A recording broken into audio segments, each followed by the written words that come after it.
kita akan membahas materi tentang gaya dan penerapannya. Pengertian gaya.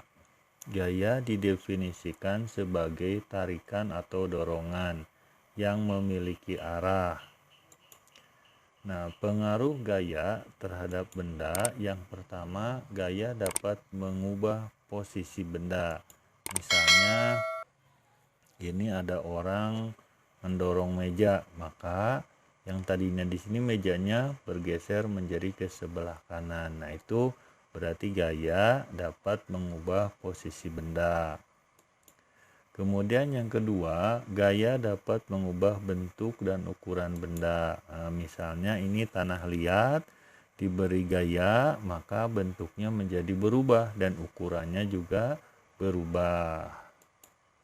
Selanjutnya, gaya juga dapat mengubah kecepatan gerak benda. Nah, misalnya ini orang bersepeda, sepedanya diberi gaya, maka makin lama kecepatan sepedanya makin besar. Kemudian, gaya dapat merubah arah gerak benda. Misalnya ini orang yang bermain badminton. Dari sini dipukul shuttlecocknya akan maka shuttlecocknya akan mengarah ke sini, dan dari sini dipukul lagi maka shuttlecocknya akan bolak-balik. Nah, itu berarti pengaruh gaya mengubah arah gerak benda. Kemudian alat ukur gaya. Alat yang dipakai untuk mengukur gaya adalah namanya dinamometer atau neraca pegas. Nah, gambarnya seperti ini. Kemudian satuan gaya adalah Newton. Diagram vektor gaya, untuk menggambarkan besar dan arah gaya diwakili dengan sebuah anak panah yang disebut dengan diagram vektor.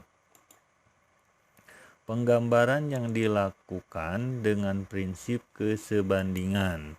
Jadi, jika gaya sebesar 25 Newton digambarkan dengan anak panah sepanjang 1 cm, misalnya seperti ini, di anak panah ini 25 Newton, gayanya panjangnya 1 cm. Maka gaya sebesar 50 Newton digambarkan dengan anak panah sepanjang 2 cm. Jadi, kalau ada gaya yang besarnya 50 Newton, maka panjangnya itu 2 cm, 2 kali lipat dari yang sebelumnya. Nah, itu diagram vektor gaya. Kemudian resultan gaya. Resultan gaya itu adalah penjumlahan dari beberapa gaya. Yang pertama, resultan gaya untuk yang gayanya searah dan segaris. Misalnya ini ada gaya F1, nilai gayanya 25 Newton. Kemudian ada F2, nilainya 25 Newton. Maka gaya resultannya disebutnya Fr adalah Fr sama dengan F1 ditambah F2. Karena ini searah jadi tinggal dijumlahkan saja. Jadi F1 ditambah F2. Maka nilai gaya resultannya sama dengan F1 ditambah F2. F1-nya 25 Newton, F2-nya 35 Newton. Jadi gaya resultannya 60 Newton. Kemudian resultan gaya untuk yang gayanya berlawanan arah dan segaris. Nah, misalnya ini F1-nya arah gayanya ke kiri, nilainya 15 Newton. Kemudian F2 arahnya ke kanan, nilainya 45 Newton. Maka gaya resultannya itu adalah selisih dari keduanya. Nah, atau yang mudahnya gayanya yang besar, karena yang besar nilainya 45 adalah F2, dikurangi oleh gayanya yang nilainya kecil, yaitu F1 yang hanya 15 Newton. Jadi F resultannya adalah F2 dikurangi F1. Maka F2-nya yang ke kanan 45 Newton, maka yang ke F1-nya kita sambungkan di sini arahnya ke kiri, nilainya 15 Newton. Maka yang merah ini adalah gaya resultannya atau selisihnya. Maka kalau secara perhitungan F resultannya adalah F2 dikurangi F1 atau 45 Newton dikurangi 15 Newton. Jadi gaya resultannya adalah 30 Newton dan arahnya ke kanan mengikuti yang nilainya paling besar. Di sini F besarnya adalah F2 ke arah kanan. Jadi F resultannya adalah 30 Newton ke arah kanan. Kemudian di dalam gaya itu ada namanya kesetimbangan.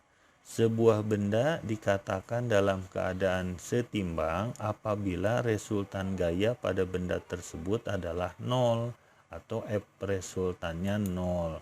Misalnya ini ada benda ditarik gaya ke arah kanan F1 sebesar 100 Newton. Kemudian ditarik gaya juga ke kiri juga 100 Newton, F2-nya 100 Newton, maka resultannya ini F1 dikurangi F2, 100 kurangi 100, nilainya 0.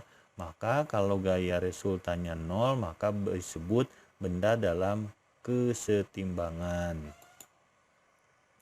Nah, apabila bendanya dalam keadaan setimbangnya itu, benda apabila dalam keadaan setimbang tidak akan mengalami perubahan gerak. Jadi benda yang dalam keadaan setimbang tidak akan mengalami perubahan gerak. Artinya benda yang mula-mulanya diam akan tetap diam dan jika bendanya bergerak akan terus bergerak. Keseimbangan gaya-gaya pada benda yang diam disebut kesetimbangan statis.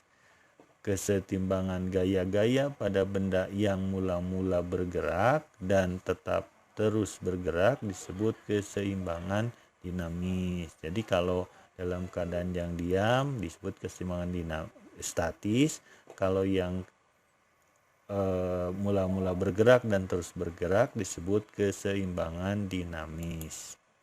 Nah, itu adalah tentang gaya dan pengaruhnya. Terima kasih.